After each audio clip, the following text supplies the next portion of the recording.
Welcome to another edition of the Hail to Michigan podcast. I'm your host, Ronnie Harder, and joined by my two gracious co-hosts, Contown and Matt. Contown, how are you?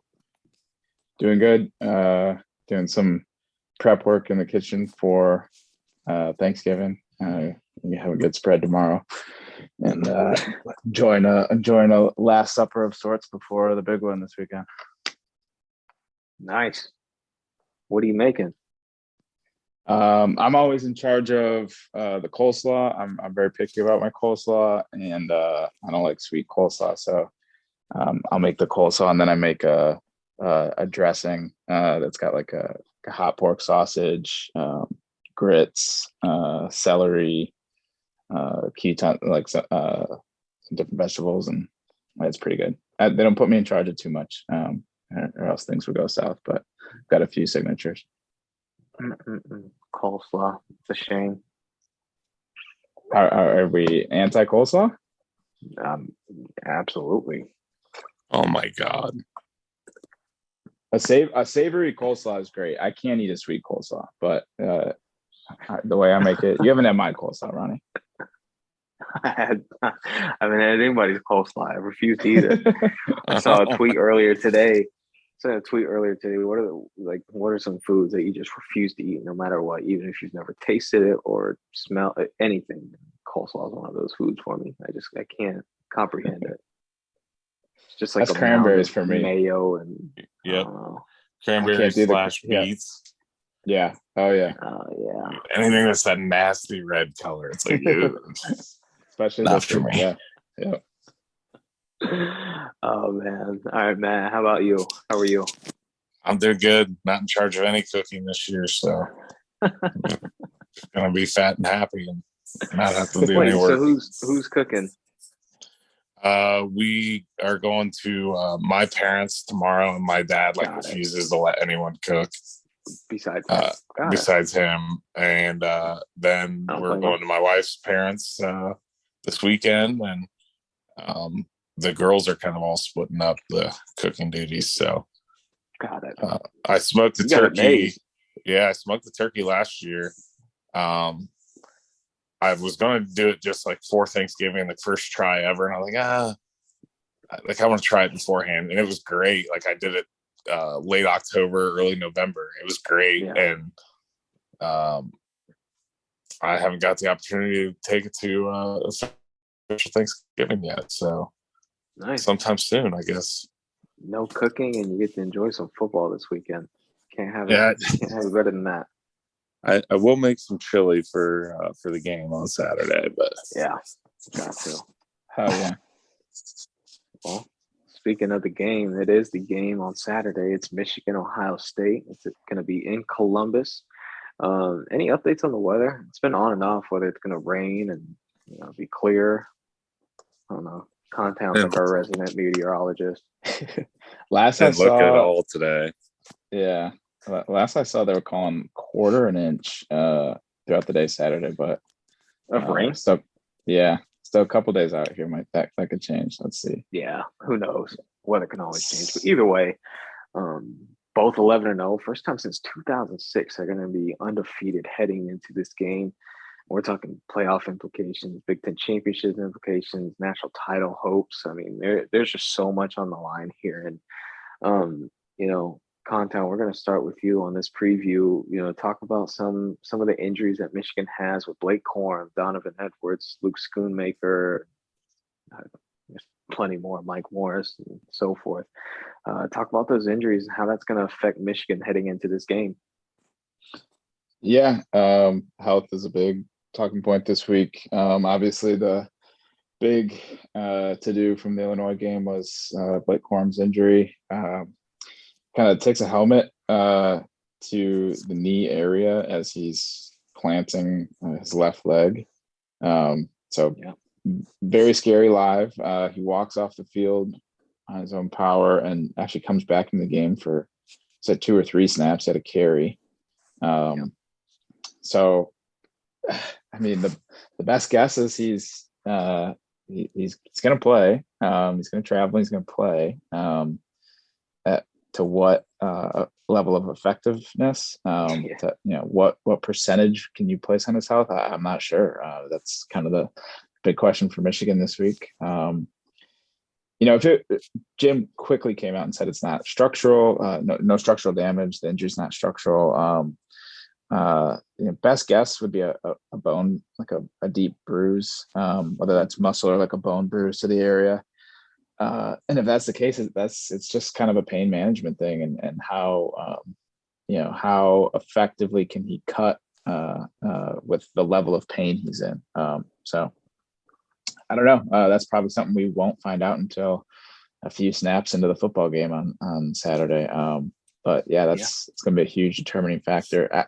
I would expect everyone else pretty much to be back. Maybe I'm not sure about Keegan, although El Hadi has looked good in his really place. Honestly, he looked better. Yeah, he's. I think he's a little more athletic than Keegan. Mm-hmm. But Morris dressed against Illinois. Schoonmaker dressed against Illinois. Page got in the game quite a bit. A lot of the guys that missed time against Rutgers and Nebraska or were injured against Nebraska were dressed this week. So it seems like the running backs are the biggest question marks. I think Donovan should be fine. It's a hand. So again, that's going to be a pain thing. Or we think it's a hand. That's word on the street.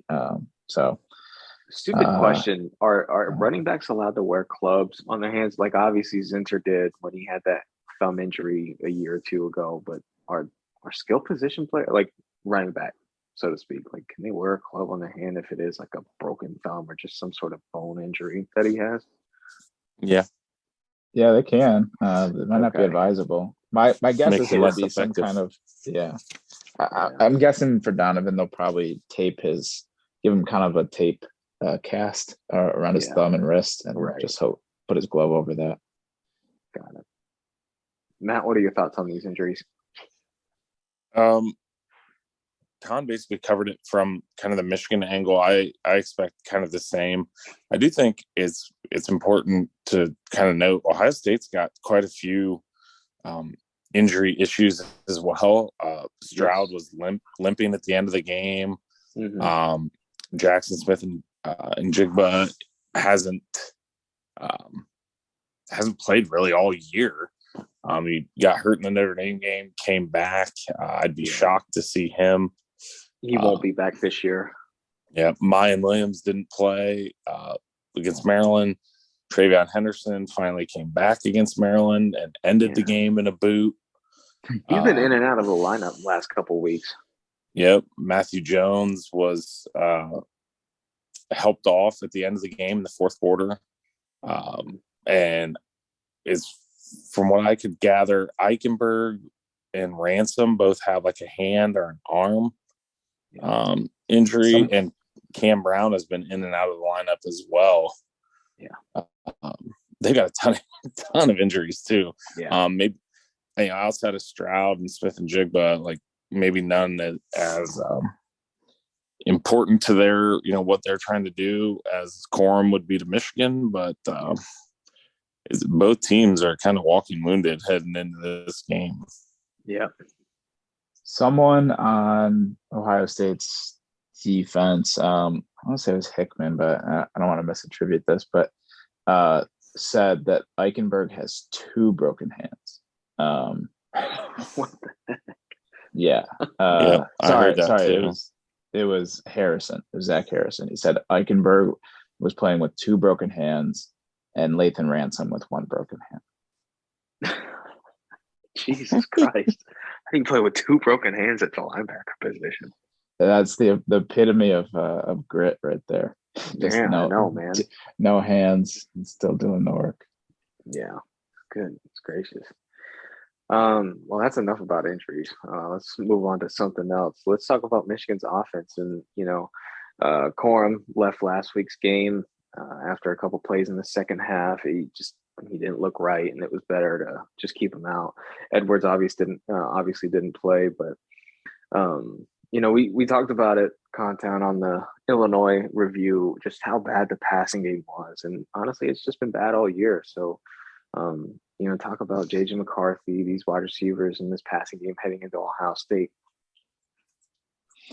Yeah, it seems weird to say, but I think Ohio State's secondary is kind of a step back from Illinois, so it might not be as challenging as this past week was. But even this, not to go back into Illinois, but I thought the game plan was there for Illinois for the most part. It was just not executed, and sometimes that was on the quarterback, sometimes that was on the receiver, but it's not for a lack of schematics on Michigan's end. It's just getting the job done. Now, if the weather comes into play, if it's a downpour in Columbus on Saturday,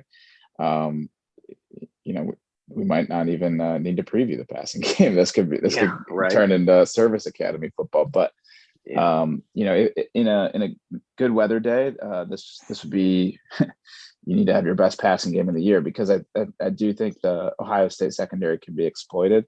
You're not going to get a lot of press man, cover one, cover zero that you got from Illinois. They'll play some man, but they'll play a lot of pure cover two.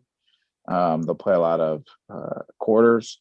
Jim Knowles likes to mix up everything on the defense, give you a lot of different looks, both in the fronts and in the coverages. So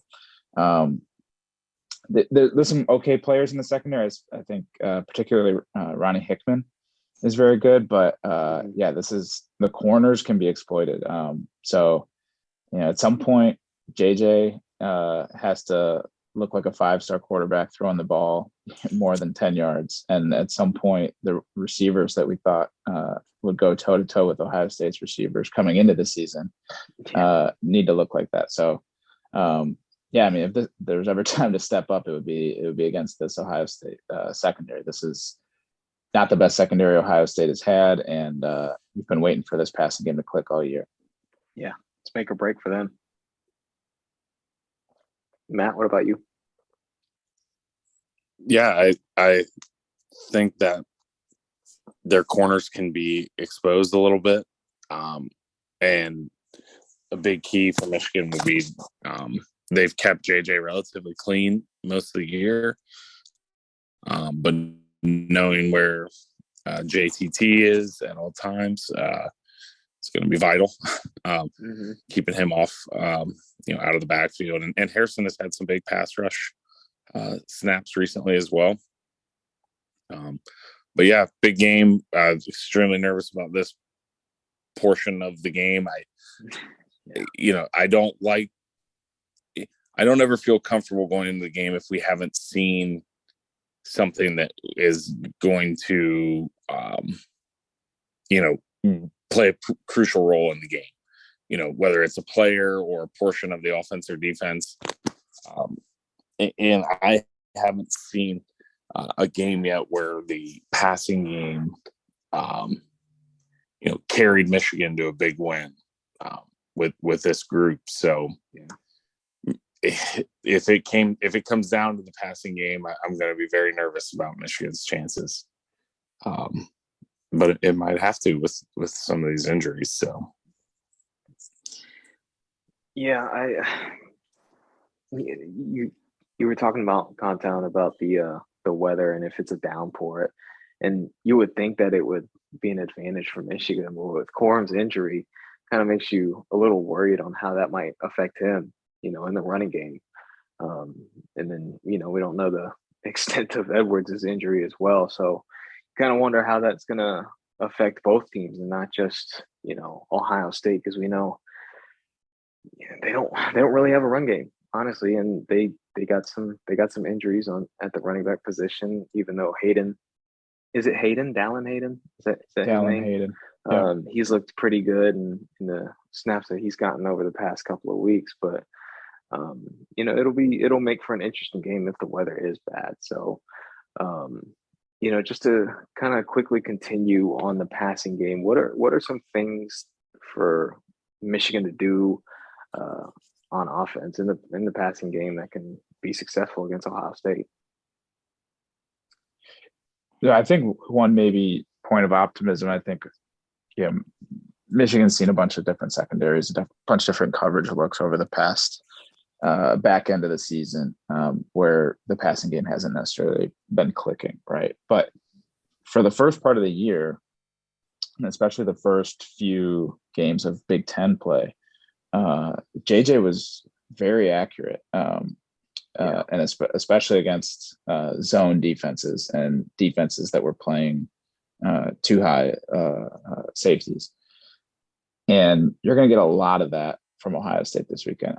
I wouldn't surprise me if they run out a lot of more single high looks than they have in other games this year, especially given the success Illinois had against us last week. But typically they're going to play two high safeties, sometimes three safeties with one kind of being a hybrid player, or more of a nickel player.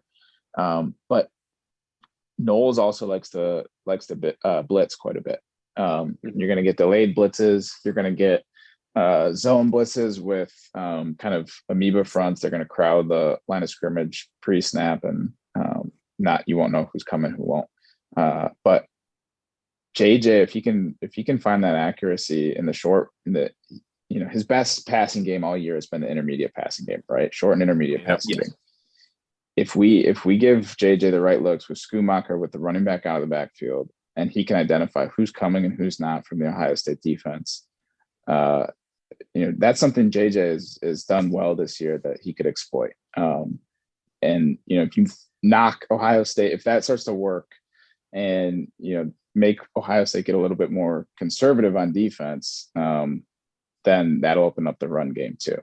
So I think work when you get zone, work the short and intermediate passing game to the tight ends, and have your full suite of run control plays, your pre-snap read, RPOs, to kind of hopefully you play Ohio State into a more conservative attack on defense, and that'll lead to more success in the run game.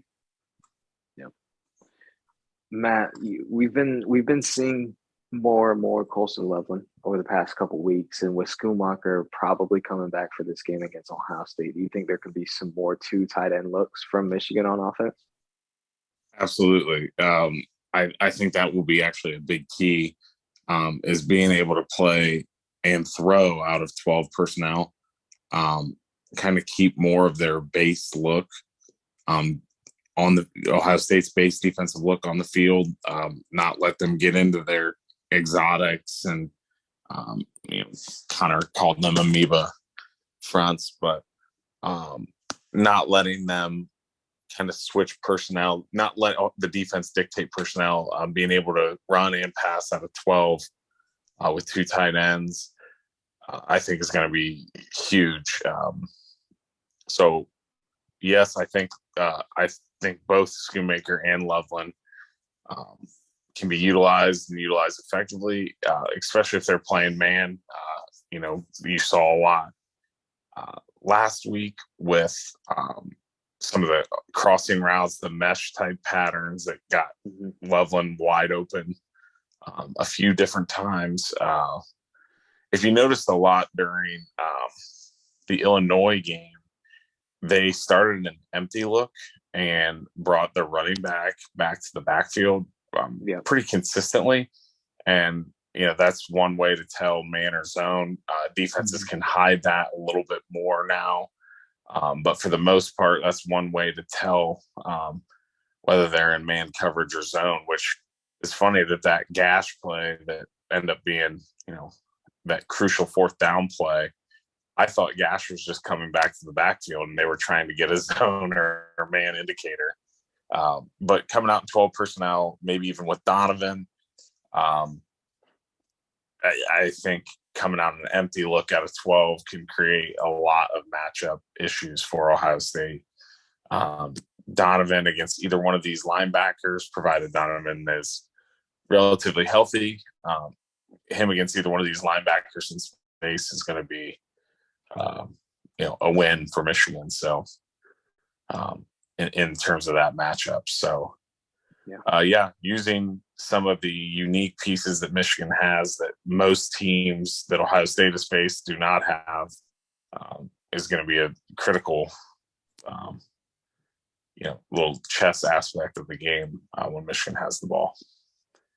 What about possibly like a 6-0 lineman with Trente coming back, probably healthy? I think you can about guarantee that that's going to happen at some point. Got it. Yeah. Jim has done that consistently in the past. That has hasn't been run it as much this year. Yeah, with the injuries, basically down 2 at pretty much every point this season. It gets a little bit tougher because your 6-0 lineman is actually your 8-0 lineman at that point. But he loves to run it when he's got a 6-0 lineman that is a starting caliber or right on the verge of starting. Did it a bunch with Trente last year. So, if he's back to healthy, I absolutely expect that at some point. I noticed against Illinois, and this is a little bit different being at the game than on TV, but Michigan was subbing in 2+ guys on nearly every snap. Yeah. So changing personnel, switching up looks, it has been something they've repped and worked throughout the year. And I expect a bunch of different looks against this defense, especially with kind of the odd stuff that they do with their, I think they call it a jack.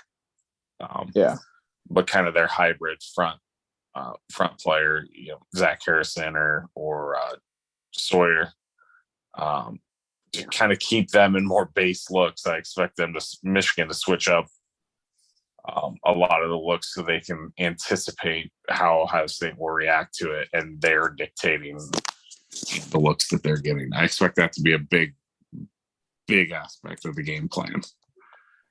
I would love to see Michigan run like 22 or 23 personnel.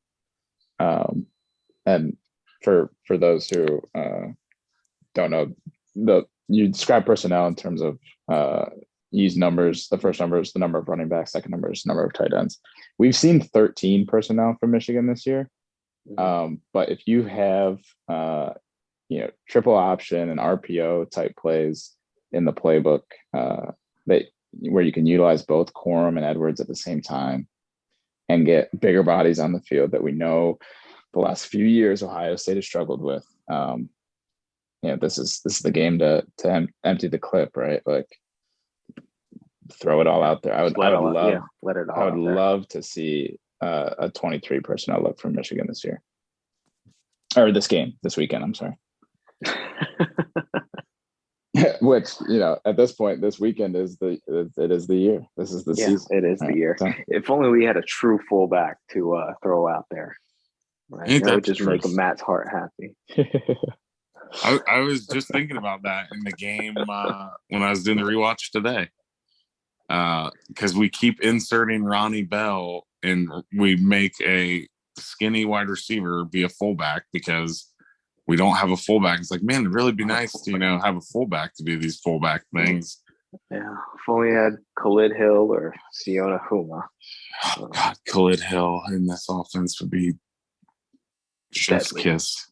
Hey, this is Max Bredesen Erasure. He's out there doing the Lord's work. And we're just disrespecting him. Yeah. I love Max, but Khalid was a different breed, man. He was underappreciated. I just think there's a big difference when you take a short 4-star tight end and make him a fullback than when you take a walk-on quarterback and make him a tight end and then tell him he's got to do fullback duties. Yeah. Like I love Max Bredesen, and I agree they're trying to make him do the Lord's work, and he's giving his best effort, but we need a real one. Truthfully, I always thought that should be Honigford, and that's kind of how they deploy him as kind of like an H-back, like an offset, right? And when they've done 13 personnel, it's usually been Honigford and like the tight trips, the tight bunch set off the line with the tight ends, and they just cave that side of the line. But I always thought Honigford would look great in the backfield. Yeah, I really thought that I really thought they're going to use Huntingford as that Patrick Ricard type Yep. role. Yep. Wishful thinking, Matt. Wishful thinking. Maybe it'll be Trente. Any last thoughts on the offense before we head over to the defense side of the ball? I think the health of the running backs is just so important. If neither one of those guys can go, like even if they play and then they just can't do it, like Michigan's in a world of hurt because we're having to rely on the passing game the passing game has to step up. It has to be better. But that being the key to victory is not a good formula for Michigan, in my opinion. Yeah, for me, the best case scenario is, Edwards coming back at like 80 to 90%, and then Corum being at like 60 to 70. Obviously, that would make Edwards like the bell cow running back, which you would want Corum to be that. But if you can still have both guys available and both guys able to play meaningful snaps, that would be best case scenario at this point. Yeah. I would echo that. The only thing I would say is this is kind of obvious, but the numbers back it up. Ohio State hasn't seen a run offense like Michigan's or an offensive line like Michigan's. Not even close. Michigan, the best offense in the yards per carry sense that Ohio State has seen running the ball is Penn State. They're 31st nationally at 4.9. Michigan's 9th at 5.5 yards a carry. In terms of EPA per rush, expected points added per rush, it's the same. Michigan is 11th. The best offense that Ohio State has seen is actually Maryland at 23rd.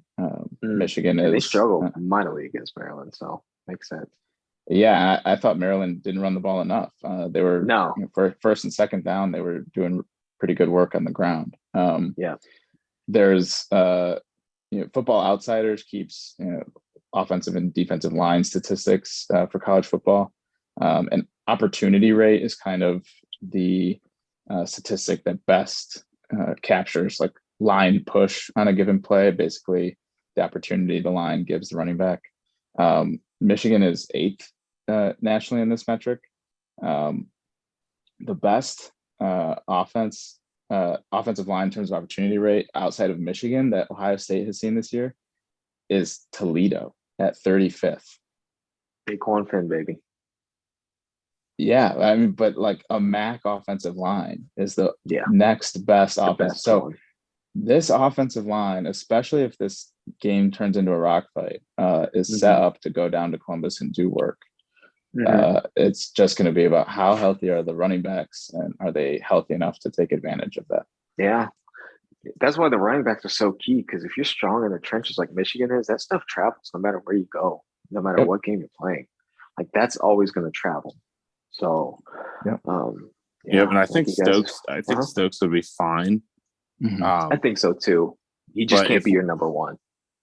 Well, but I mean, even if he is, I think it would be okay. But if we're down to what we were last week, like Isaiah Gash and Dunlap are not going to cut it against Ohio State. Yeah. We're going to need Deebo Samuel 2.0 or something out there. Sorry, AJ. I know he listens to this podcast. So, what was that? Orgy. It's time. Yeah. I'm not gonna lie. For a split second, I forgot we had Alex Orgy on the roster. Just when you yelled that, that's caught off guard there. But yeah, I mean, the time to bring out an Orgy would be against Ohio State. So why not? So, but yeah, let's move over to the defensive side of the football, where Michigan, they gave up a little something in the third quarter last week against Illinois, but overall was just outstanding again. And that they're going up against the best offense that they're going to face all year, playoffs or not. I mean, what Ohio State has to offer. They got the quarterback in Stroud. They got the amazing wide receivers. Their run game is definitely suspect. Like we pointed out early in the podcast, that they've got some injuries there. Mine Williams didn't play last week. Trevion Henderson ended up in a boot last week. But Dallin Hayden stepped up big time for them over the past 2 weeks. I think he had like over 130 rushing yards against Maryland. this past weekend, but their passing game was a struggle. So, Content, I'm going to start with you. What are we looking for Michigan's defense against this Ohio State offense? Pressure. I Yeah. think it's pressure on Name of the the game. quarterback. Ohio State is about as close to unstoppable as you can be when Stroud is clean and when the weather's good. But Stroud is a different quarterback and not a very good one when under pressure. So if the pocket's clean and the weather permits, Ohio State will do what they do most weeks on offense. But if Michigan can generate pressure, it's a wide open ball game. Maryland did a surprisingly good job on the defensive line against Ohio State. Yeah, they did. And Maryland is not a good pass rushing team. No, but I thought the D line was good for Maryland. Yeah. Against a really good pass protection offensive line. Was DeJuan Jones out for that game? Or did he play for Ohio State? He played. Okay. He played. And then the guard went down. It was Jones that went down, the guard. Yeah, Jones the guard. One of their linemen was out. I thought DeJuan Jones. Hold up. You might be right. Because Enoch Vamahi or whatever, he played some. I know Josh Fryer played, but I can't remember if that was last week or the week before over DeJuan Jones. Okay. Yeah, so Mike Morris is going to be big for Michigan. Can you get them in down and distances that you're comfortable leaving or putting Ayabi out there? Can you get the right personnel? Ohio State doesn't go super fast. They're not like Indiana, but they'll mix in tempo, especially if they love to. If they hit a chunk play, they love to go for the end zone the next play, right? They'll if they get a 23-yard pass or run, they'll go tempo then and then take a shot at the end zone, which is it's very smart. And if you don't have the right personnel on the field, that's when they hit home runs. So Jones did play, by the way. Don't mean to cut you off, but okay. Yeah, no, I mean it's just I go back to it's pressure. I think Michigan is suited to stop Ohio State's ground game pretty well. Marvin Harrison is just going to get his. He's great, but I'm confident in Minter's coverage. Ability to mix up the coverage and calls to limit the other receivers for Ohio State. I don't think the other receivers are as special as they have been in the past. They're good, but it's not last year's core of Olave and Wilson and Smith and Jigba, right? No. It's pretty much Harrison. No. And it's very like heavily weighted too. I was just looking at the numbers before we got on, and they've got 4 guys with over 10 catches this year. Harrison, Ibuka, Fleming, and Cade Stover. And Harrison and Ibuka have nearly 70% of the receptions between those 4 guys. So even when you eliminate all the other guys under 10, those top 2 have 70% of the catches. Like it talent-wise, it's well-rounded, but it's very heavily skewed towards the top 2 in terms of target and reception distribution. Those guys, and even Marvin Harrison alone, it's 36% of that. So and it's not like they did bad passing against Michigan last year. They almost had 400 yards in the air. It was red zone. It was make them kick field goals instead of score touchdowns. And bend don't break. Four what you got to do against this offense. So I think they're going to be more than happy to do that this year. Absolutely. Yeah. I mean, especially with the I was just going to say, especially with like some of their run game struggles, like I think Michigan will be adamant about stopping the run with 6. I think they'll shade coverage to Harrison. and make somebody else beat you. If Cade Stover goes out and has a third of his season-long production, then then they beat you with somebody else. But you can't. The one game, the Northwestern game, Ohio State had a few weeks ago, and I get the weather conditions were horrendous that day, but I just kept feeling like if Northwestern would just shade coverage to Harrison, you can't continue to let that guy beat you on third down. I get it. He's good and he's going to get his, but Michigan's got to get to a position on Saturday where they're forcing someone else to beat them. Yeah, absolutely. Are we concerned at all about Dallin Hayden? No, I mean, he looked pretty good against Maryland, but he's behind Henderson and Williams for a reason. Yeah, and Maryland. He's also a true freshman, though, right? To be fair. Oh, he'll probably be good, but he'll probably be good. But I think that's part of the reason to not be as concerned about him as well. That's true.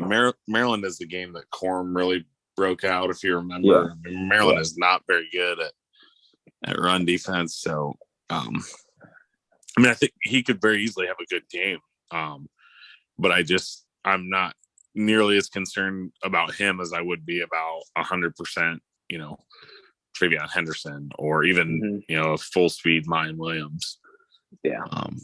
Good player, but I don't think he's those guys' level, at least not yet. So so in just real quick, going through his game log, he's had 108 yards against Toledo, 70 yards against Michigan State.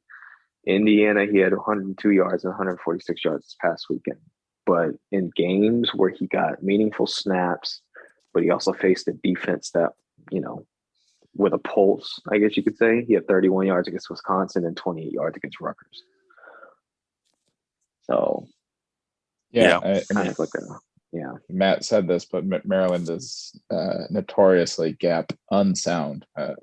Corum broke 2 huge touchdown runs because they totally blew contain. So he looked good against Maryland. I don't know if that's a super high. And Maryland seemed to just sell out to cover the pass more than anything. So it was just they were rushing 4, and then that was it. I don't remember them blitzing too much. So. Yeah, I do think Michigan's defense, I know it's ranked in the top 3 in pretty much all metrics. I do think it'll kind of be a little bit, it's certainly less dominant, but I don't think it's as good of a matchup as you would think. Number 1 defense should be able to come in and compete. I think Michigan's number 1 defense is more of a result of who they've played. I think they're a good defense. I don't think they're elite. So I do think that is concerning that, the passing game specifically for Ohio State against Michigan's defense. I think there is potential for them to have a big game offensively in the pass game. I'm much less concerned about their rushing attack. Do you think that they'll sell out for the passing game? Michigan, defensively? Yes. Yeah. Similar to what Maryland did. Yeah. Okay. Absolutely. The other thing that does is shortens the game, right? Michigan would prefer to play a shorter game here. Fewer possessions, hike up the variance. Maybe you get a rainstorm at the end, get a couple bounces, and you get out of there. Are they hoping for a quick drives from Ohio State, whether they score, just obviously just hold them to a field goal and then kind of drag it out on the offensive side of the ball? Yeah, I mean, I think, you don't want your defense on the field for forever and getting tired, but I also don't think you want Ohio State scoring super fast. You don't want to give the team with all that talent more snaps and more chances. Yeah. So, got it. Yep. I agree with what Matt said though about the defensive statistics being a factor of who Michigan's played. I think that's true for the Big Ten at large. I mean, if you look at nationally in opponent points per play. Michigan's first, but 6 of the top 10 are Big Ten teams. Michigan, Iowa third, Illinois, Minnesota, Penn State, and then Ohio State is 10th. Yeah, That's I just mentioned because that in the Illinois. Yeah. In the Illinois recap, like not a lot of Just great Big offense Ten. in the Big Ten. No. So especially not quarterback play. Right. So in the same way, this is going to be a test for Ohio State's defense to face Michigan's offensive line. I mean, this offense is going to be nothing, or like nothing Michigan has been playing all year. It's a different beast. Yeah. I think. What are some ways that they could stop Marvin Harrison Jr.? Because I can't single cover the guy. Like Matt said, shade coverage to his side. Yeah. Stay in a too high shell the whole game, where there's always help. Essentially, you can beat him up with a linebacker off the line for your lease stuff. Michigan's done a lot last year, and they don't do this as much with Marvin Harrison as they did with some of the other guys last year, Olave and Wilson. But some of those like hot read, quick, outlet passes, Michigan floated a linebacker underneath to take away kind of the easy stuff for those guys. A lot of their yardage last year was on extremely difficult, high difficulty level catches. So just making it more, not a ton of uncontested, easy throw, pitch and catch stuff can make all the difference. So that's their main coverage last year. The main way we attacked them was a lot of cover 5, which is what Matt was talking about, too high. You got safeties playing cover 2, but everyone else underneath is in man. So you have always have safety help on both halves of the field. And then we'd mix it up with like a lot of cover 3. Last year we'd run, fire zones. We'd drop a defensive end in the coverage to kind of surprise them. And that's, an edge player, a jack, right? And that's what Matt was talking about too. Like Morris had that huge knockdown on 3rd down last year that got us off the field. Yeah. Quickly before we head over to predictions and props and whatever else, Matt, talk about Michigan's pass rush against this Ohio State offense. Contown pointed this out, how important it is. But if they can't get home with 4, like what can Michigan do in their pass rush to kind of stop Stroud, or not even stop Stroud, but slow him down? Yeah, if they can't get home with 4, it's going to be a really long day. But if they can't, they're going to have to bring in some of the amoeba stuff, some of the Oki looks they've done throughout the year. Jesse Minner is even better than Mike McDonald at creativity in the blitz game. So I do expect to see that. I expect to see that early to try to rattle Stroud. I don't think they will rely on getting home with 4 like they did last year. Right. At least not you don't early. Have those 2 guys on the edge. I think early they're going to try to confuse him with a bunch of different looks, kind of get a little bit more creative than they have been. The biggest problem with doing that is it limits what you can do on the back end. The reason Minner is even better than McDonald is he coaches from the back end up. So I've kind of heard that phrasing used before, but if your blitz game is built around what you can do in the secondary, and you're good at covering holes and disguising things and still being able to create exotic looks pre-snap, while still staying structurally sound on the back end. It's a hard thing to do. And Minner has been unbelievable at it so far. So it's a huge game for him because I just don't know that outside of Mike Morris that we have now, if we get up two scores. Iabioki absolutely can be a horse on the edge. I want to see Oki versus DeJuan Jones. Yeah, really the only time he has been, looked like the former 5-star recruit has been when it's been indefinite past situations. Yeah. And I think another way too, I think Mozzie and Jenkins are going to have to get some pressure up the middle. For sure. Yeah. That can wreck it just as much as on the edge. So if they get home with 4, I think that's how it'll be. It will be more up the middle. But if Stunts. not, I think, yeah. Running games up front, running stunts and twists. One thing that, to me, it seems like a lot of Michigan's games that they run up, pass rush games that they run up front, are designed to get one person to the quarterback. And sometimes if that dude doesn't get home, you kind of just had a worse pass rush. Like, you'd be better just straight pass rush for 4. So it's kind of a high risk, high reward. It'd be interesting to see if Michigan has some stunts that are a little different than they ran against some of the worst quarterbacks they've seen in Big Ten play. Because, Stroud, he's mobile enough to make one guy miss, mobile enough to extend a play. And if your one man game doesn't get home, you're kind of screwed. So another level of play calling strategy I'm interested to see what Minter has this week is any new or less frequently used stunts up front with the D line. And that's to Matt's point. I mean, the D tackles are going to play a huge role in the organic pass rush. Got it. All right. Well, let's move on to the props and our predictions for the game this week, and we'll start with our passing props. Content. I'm gonna start with you, JJ McCarthy, over or under 192.5 passing yards.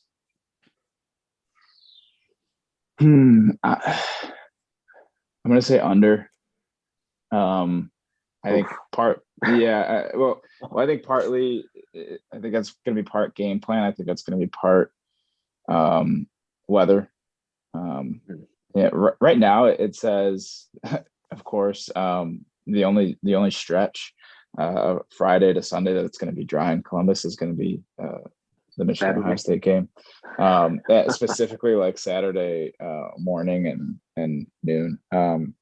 There's rain all over Ohio the next 5 days, so I assume it's going to be raining at some point during this game. I think that number is pretty close.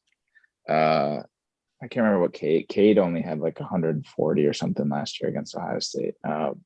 But if Michigan has their way, they're going to control the football. They're probably going to be like 60% run. Or more. I mean, if they had their way, they'd be 2/3 run, right? Yeah. Right. So I don't think I don't say under to be as negative as that sounds, but I'll say under. I think Michigan's going to be going for efficiency and not hitting home runs. Yep. Matt?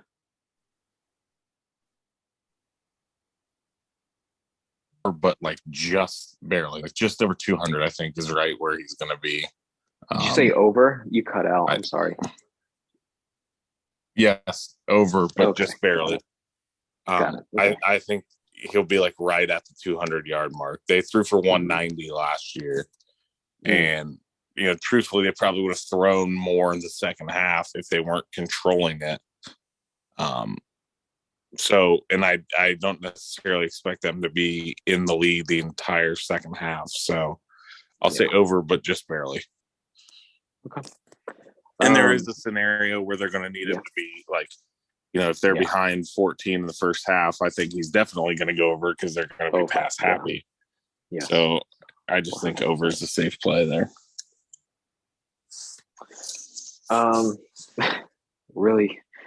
Really bare on the rushing props. There's only one rushing prop, so we'll just do it for fun. Over under 11.5 rushing yards for JJ McCarthy. Matt?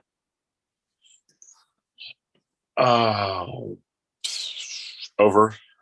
I think I'd hammer the over too. Yeah, just all that really takes is one run. And I Yeah. think you'll have more than, I think you could have 3 average runs and get there, but it takes one good one and he's there. So I would say over. Contown. It's got to be over. If it's not over, Michigan's in a lot of trouble. If that's including sacks, it could be a bad rushing day and a few sacks. Or I'm not sure if it includes sacks or not. I don't know how they gauge that. Yeah, so either way, it needs to be over for Michigan to have a chance. Got it. Okay, Contown, over or under 54.5 receiving yards for Ronnie Bell? Over. I think he's the main guy JJ trusts in the passing game right now. He's going to be on the field a lot because he's Michigan's best blocker receiver. So, I assume Michigan wants to give Ohio State looks that don't tip, run, or pass. He's got to be on the field all the time, and it's his last Ohio State game. So, I don't think he'll have 150 yards or anything, but I think he'll go over that 54.5 mark. Matt? Yep, over. If I think JJ is going to get 200, somebody's got to get it, and him and the tight ends would be the first place I'd look. So over. Something I just realized, guys. Contown just said 54.5, and I've been saying 0.5 like this entire season. I think I've been saying it all last season too on these props, when 54.5 just sounds so much better and smoother than 54.5. Nerd. I know. Well, no stopping now. Last prop of the day. Cornelius Johnson, over or under 31.5 receiving yards. Contown? Under. That would only take one. He caught the long ball last year in the Ohio State game, but I think it'll be more Ronnie Bell and the tight ends. Matt? Yep, under as well. Same reason. All right. We're at the final portion of the episode. Content, I'm going to start with you. What do you think the score will be? Well, I just want to take a second to appreciate that. I think we all picked Michigan 11-1 in our season preview. We did, with this being the loss. So, we're here. It's been a great season. This feels kind of like a eulogy. Quick season. Quick season's flown by. First. I don't know if this has been said yet, but first back-to-back 11-win seasons in Michigan football since 1902, 1903. So those are some good years. We're in one of the best stretches in 130 years of Michigan football here. So I think Ohio State wins. Michigan hasn't won back-to-back in this series since 99 and 2000. That is, as you can guess, the last time we won in Columbus. In terms of the biggest games in this series, there's been 3 previous matchups where both teams were undefeated. Michigan's 0-2-1 in those games. And there's been a handful of games where both teams are in the top 5, including last year. But Michigan has never won one of those top 5 matchups in Columbus. All of Michigan's top 5 matchups against Ohio State wins wise have come in Ann Arbor. So until I see it, I can't pick it. I think Ohio State wins. I'd say 38-28. Certainly a game Michigan can win, and I think if they were healthy, I would feel pretty good. But really beat up. I know both teams are, but I think Ohio State just has a little bit more depth. And it's in Columbus, so and I know they want revenge. So 38-28. I think it'll be a good game for a little while, but I just don't know if Michigan has the horses right now. Remind me to never let you speak at my funeral. That was depressing. Ronnie was a good guy, but he was late to a lot of our podcasts, and Oh, I was late. Okay. Mr. Making coleslaw over there. All right, Matt, what about you? God, if nothing happened to Quorum last week, I would 100% be predicting the Michigan win. Yep. But I just think he's that. If Donovan's healthy, I think we could have a similar result as we would have had with Quorum. But I just think Quorum's that important to the offense.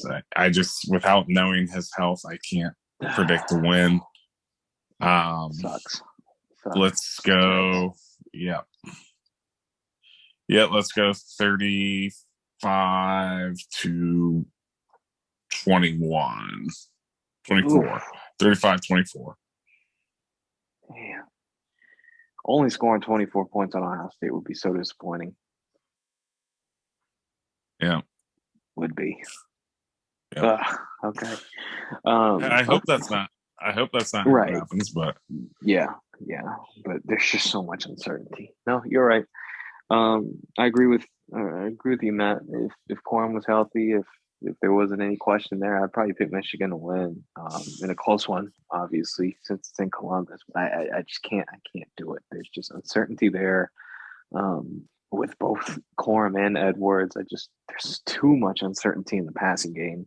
I certainly think they'll perform better than they did against Illinois, but it just seems like the perfect storm of just bad luck for Michigan heading into this game.